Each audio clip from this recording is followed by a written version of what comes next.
Olá, eu me chamo Isabela Maria Belotto, sou estudante do Colégio Estadual Jardim Porto Alegre e faço parte do Clube de Ciências Cientista do Jardim, em Toledo, no Paraná. A minha orientadora é a Dionéia Schaurin e meu co-orientador é o Leandro Marcelo Miglioreto. E eu possuo um projeto denominado A Flora como Fonte de Larvicidas Naturais, uma aliada no combate ao Aedes aegypti.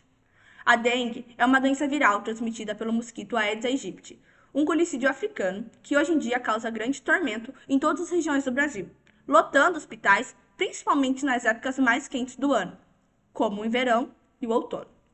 Devido a isso, o Ministério da Saúde recomenda dois tipos de controle: o controle mecânico, que é realizado pelos agentes endêmicos, e o controle químico, realizado através de larvicidas químicos.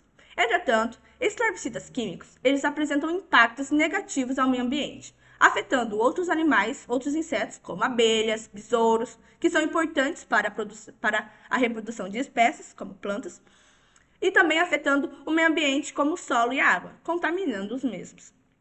Além de tudo, esses larvicidas precisam de investimentos que muitas vezes não são devidamente recebidos, como é o caso de comunidades precárias, que além de serem mais vulneráveis, acabam não recebendo a ajuda necessária.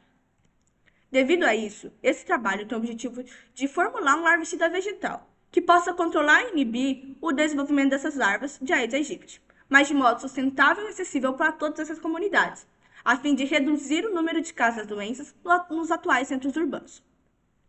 Por isso, a gente observou o potencial larvicida das plantas Agave angustifolia, Agave cisalana, Agave parry, Agave vipera, Agave atenuata, Agave demiciliana, Yucca loifolha, Furcrea foetida, Furcrea celoana, Dracaena trifaciata, Persea americana e Castanheia sativa. Muitas dessas plantas são plantas comuns ou que a gente tem em casa, como a pita, a Dracaena trifaciata, que é a espada de São Jorge, Persea americana, que é o abacate, no caso o caroço do abacate, Castanheia sativa, que é o olho de boi. Enfim, plantas que a gente conhece no dia a dia e que já tem alguma citação na literatura. Na metodologia, a gente observou, primeiro a gente produziu os extratos, né? Primeiro separamos as plantas e foi feito os extratos desidratados primeiramente. Então a gente desidratou, pesou e colocamos em medidas de 5, 10, 15 e 20 gramas a cada 100 ml de água. Então separamos essas garrafas, identificamos elas e colocamos 5, 10, 15 e 20 gramas da planta com 100 ml de água. Na produção de extratos também a gente usou o modo in natura, que é a planta normal, ou seja, sem desidratar ela. Então a gente pesou, separou as quantidades que precisamos e batemos com 100 ml de água, nas mesmas concentrações. Colocamos nas garrafinhas já identificadas e alocamos em local sem incidência de luz durante 7 dias, tanto os extratos desidratados quanto os extratos in natura. A segunda etapa foi a instalação das larvas, onde utilizamos tubos de ensaio identificados com o tratamento e a repetição, colocamos o extrato através de uma pipeta e depois colocamos as larvas. Usamos larvas no terceiro e no segundo estágio, quando elas já estão um pouco maiores.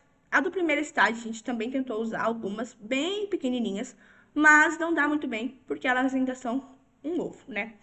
A terceira estágio são as pupas, que é o estágio mais complicado de matar, então a gente teve uma dificuldade bastante na hora de utilizar elas.